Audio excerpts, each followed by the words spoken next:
Hey everyone, welcome to the 116th episode of the Trading Without Borders podcast with Omobi. Today we are kicking off discussions on the AfCFTA Women and Youth Protocol.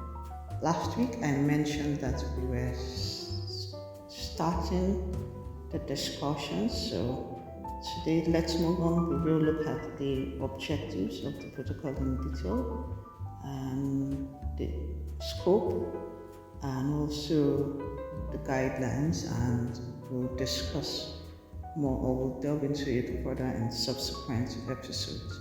So what is the objective of the protocol? What's the protocol? What are the state parties seeking to achieve in respect of women and youth in trade? Let's go right into it. As mentioned last week, the main objective, or the general objective rather, is to support the implementation of the AfCFTA as set out in the agreements, and by promoting and attaining sustainable and inclusive socio-economic development, equality for women and youth, and structural transformation of state parties. So what are the specific objectives? Let me just highlight them, or I'll speak to some of it. To support and enhance the participation of women and youth in traffic trade, improve the inclusion of women and youth in the AfCFTA to achieve sustainable economic development, to strengthen the capacity of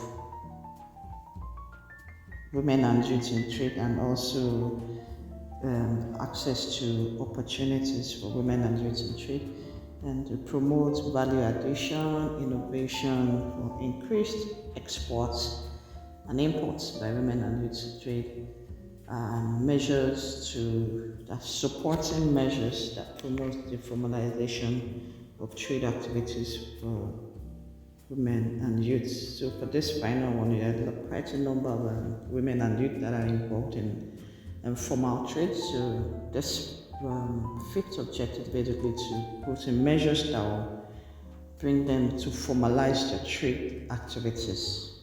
So let's look at the scope. What does the protocol cover? So the protocol covers all activities, policies, measures, interventions that provide support to women and youth in trade within the AfCFTA framework. So whatever all measures, interventions, activities that are geared towards supporting women and youth within the AfCFTA framework, that's what the protocol covers.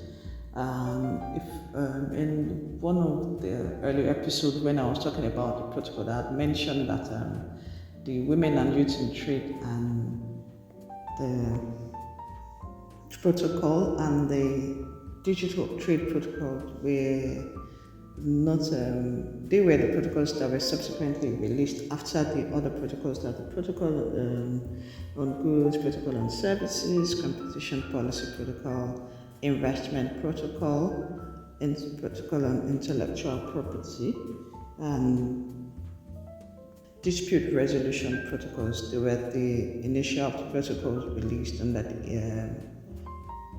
the release of the AfCFTA agreement. So subsequently, the digital trade protocol and the women and youth in trade were added as part of the protocols.